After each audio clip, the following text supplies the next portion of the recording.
The ground that I've covered in the preceding talks relate to what might be regarded as my core research work.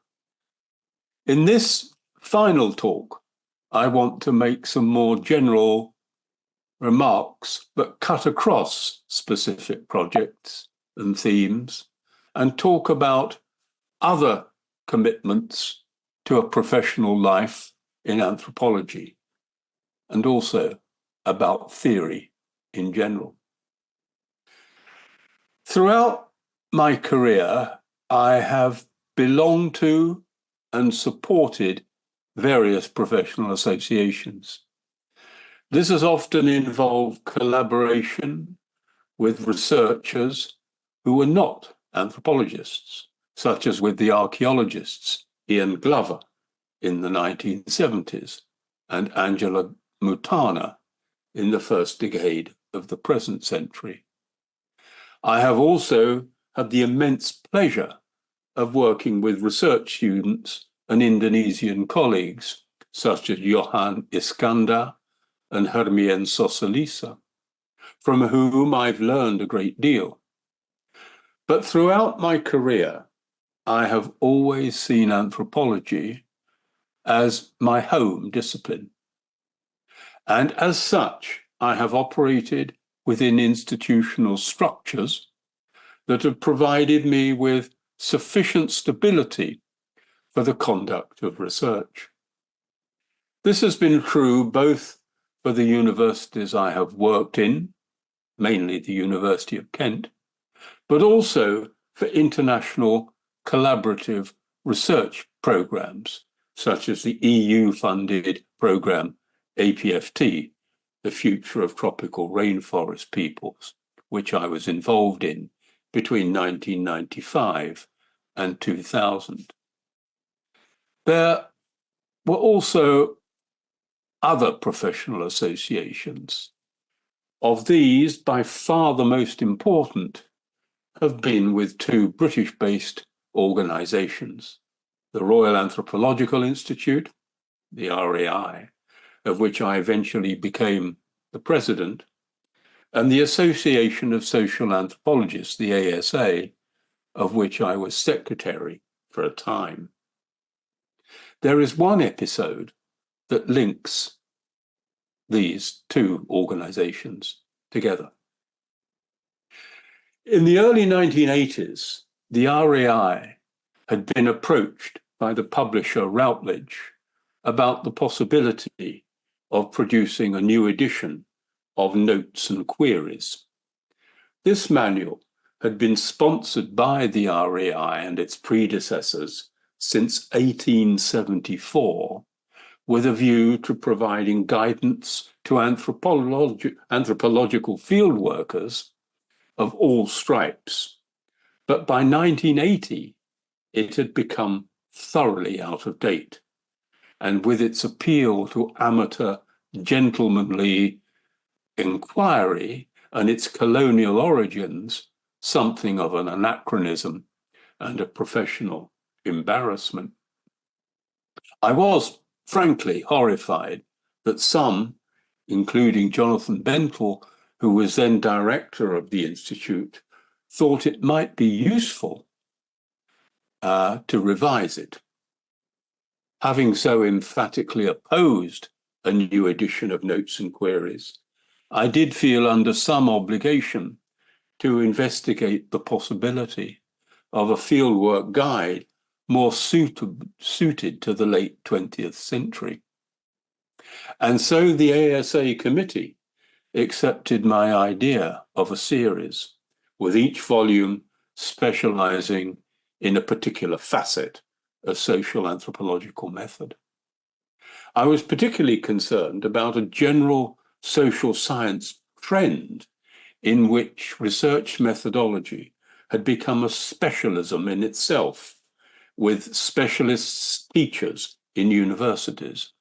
It seemed to me that there were dangers in this trend and that everyone should be fluent in the reasoning behind the research methods that they were using themselves or expecting their students to learn about.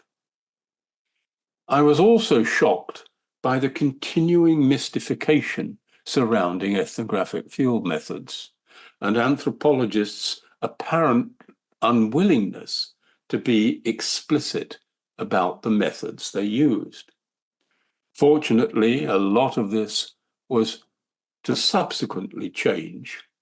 In 1984, I therefore edited the first introductory volume of the series, Ethnographic Research, A Guide to General Conduct.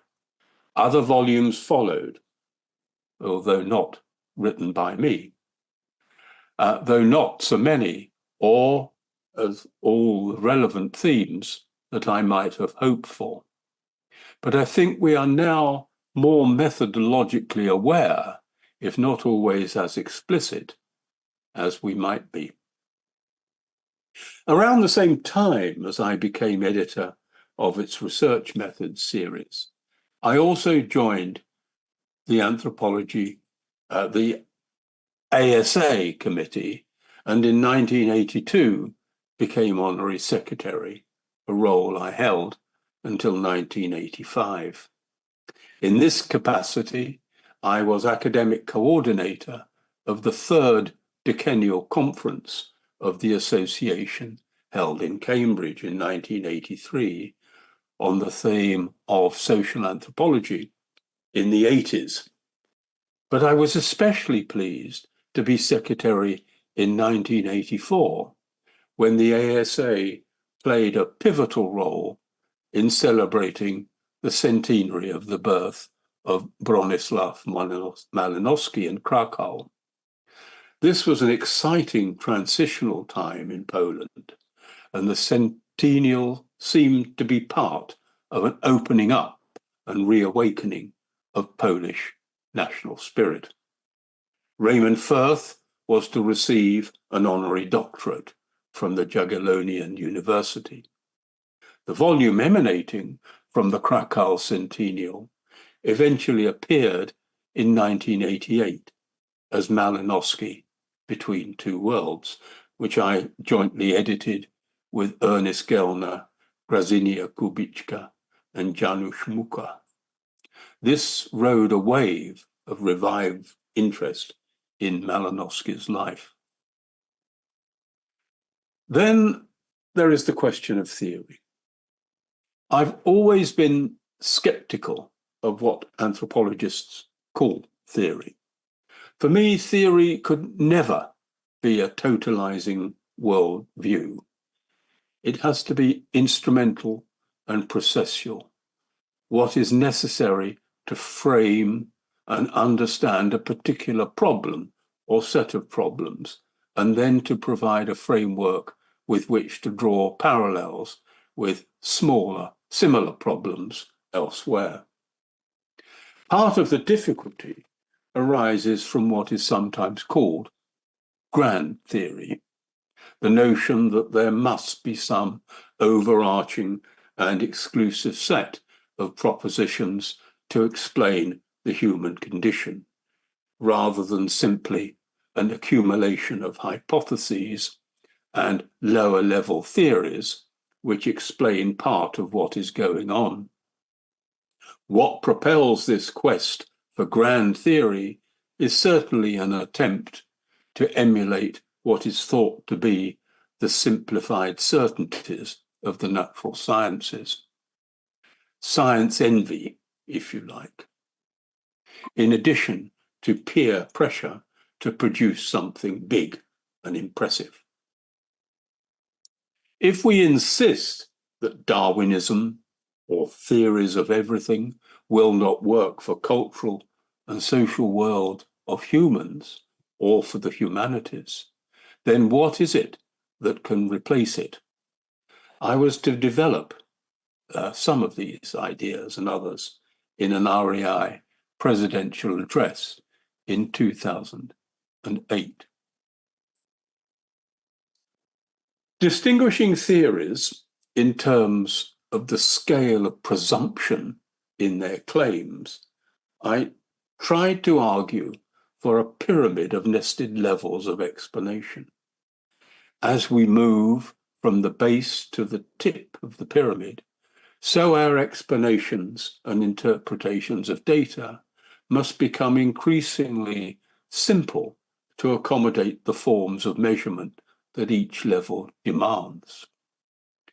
Given this model, how can we reconcile, say, evolutionary theories based on individual behavior geared to immediate survival and reproduction, with theories that best explain the uncertainties of emergent systems, or that consider how individual actions are in turn constrained by the systems of which they are part.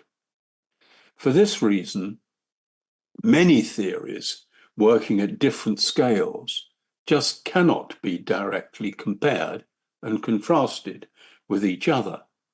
Darwinian explanations work in a wholly different way to Geertzian contextualization and shouldn't be confused with them. Because we subscribe to one theory doesn't eliminate the possibility that we might subscribe to others to explain the same set of empirical data or phenomena. Anthropology, I concluded, has always acquired its vitality by being critically conjunctural and must be ultimately and necessarily a strategic cross-disciplinary theoretical compromise. Another part of the problem of anthropological generalization and theorization is what is sometimes called silo thinking, or walls of incomprehension, the inward-looking mindset of organizations that resists sharing information and resources with other people or groups. We can see this in both university subject-based departments, where these compete for resources, as well as in subjects defined as intellectual communities of practice pursuing self-identification. The intellectual defense of this is to be found in the arguments of Max Gluckman's Closed Systems and Open Minds, first published way back in 1964. Gluckman argued in favor of the necessity to be naive, to recognize the limits of our own competence as theoretical practitioners, to observe that different sciences can study and make sense of the same events or phenomena, making different assumptions, and to accept that reality is rather complex. Disciplines come with mixed blessings. They provide disciplinary rigor and analytical coherence, but they sometimes have difficulty in recognizing the limits of their own competence.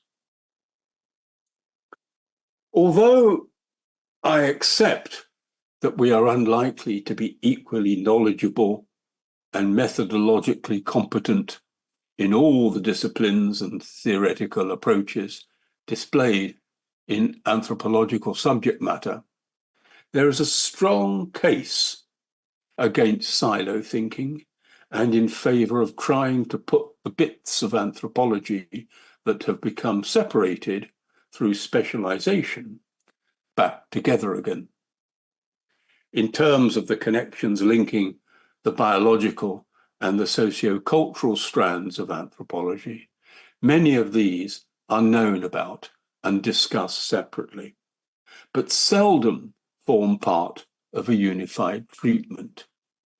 I think there is much scope, and indeed hope, for reconciling the parts of anthropology, and for an open anthropology able to contribute much of value to thinking and practice, both within and outside the academy. As Tim Ingold puts it, anthropology is constitutionally in between, always and uniquely providing a version of humanity that is unsliced along the conventional boundaries of academic subjects. Disappointingly, anthropology, certainly in the UK and at the present time, seems destined to be a numerically weak subject in many universities, and therefore with reduced opportunities to influence in conventional ways. The current funding crisis has not served the subject well, but it has shown that by working through the interstices of power structures in international organizations and countries of all kinds, no less in Indonesia than in Britain, it can exercise disproportionate and significant soft power to effect change in positive ways.